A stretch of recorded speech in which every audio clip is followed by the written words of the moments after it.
think of that, trying not to replay it in her mind over and over again. But even that was better than thinking of where she was, right now, this minute, in this space. Tabitha had never liked lifts. What if they fell? What if they got stuck?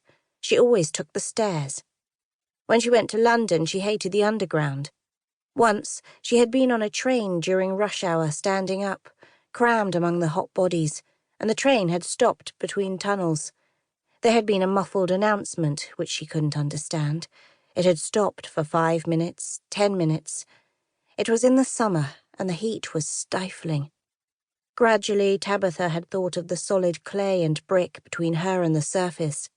And then she had thought of how she was in the middle of a train that was stuffed with people, in carriage after carriage in front of her, and carriage after carriage behind her.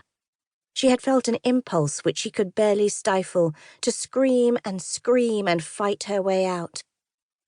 Now she was in a cell, 4 paces long, 3 paces wide. There was a tiny barred window. It looked out on a yard, beyond that a wall topped with barbed wire, and beyond that you could just make out the hills, hazy in the distance. Yesterday she had looked out of that window, and she had thought that she saw a little shape moving on that hill. Someone walking, someone outside, someone free. But now it was dark, and there was nothing but the spotlights illuminating the yard. The door of the cell would stay locked until the middle of the morning. When she thought about it, she felt like she was buried alive, and wanted to yell for someone to come and rescue her. Perhaps that was what that woman had been howling about. If Tabitha couldn't scream, then perhaps she could cry. But she knew that if she cried, she wouldn't be able to stop, and probably it wasn't good to be seen crying. It was very cold, and the single blanket was inadequate. She drew her knees up almost to her chest and lay hugging herself in the darkness.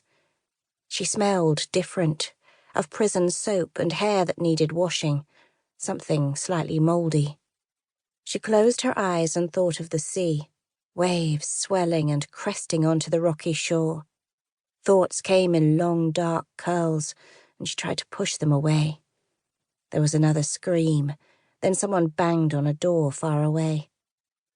Although it felt impossible, she must have slept a little, because she was woken by the woman sliding down from the top bunk.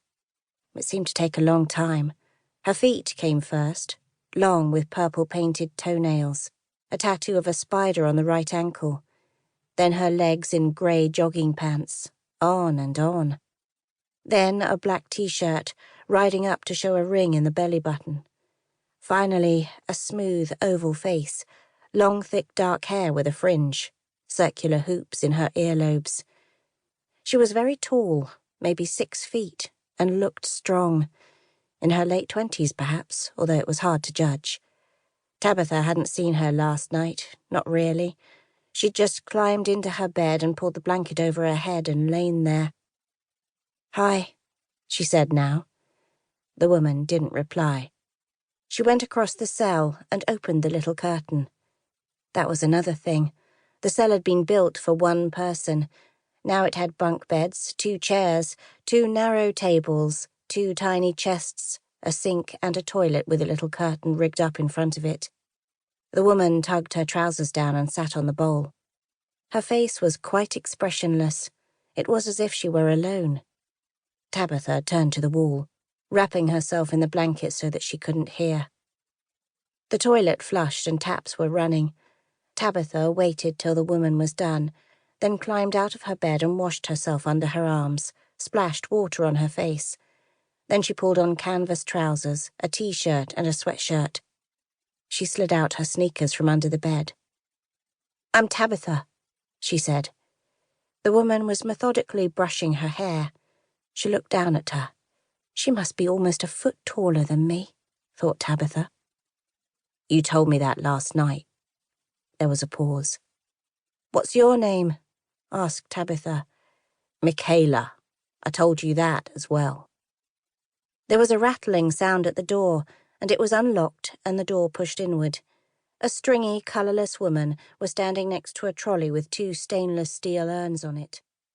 "Tea,"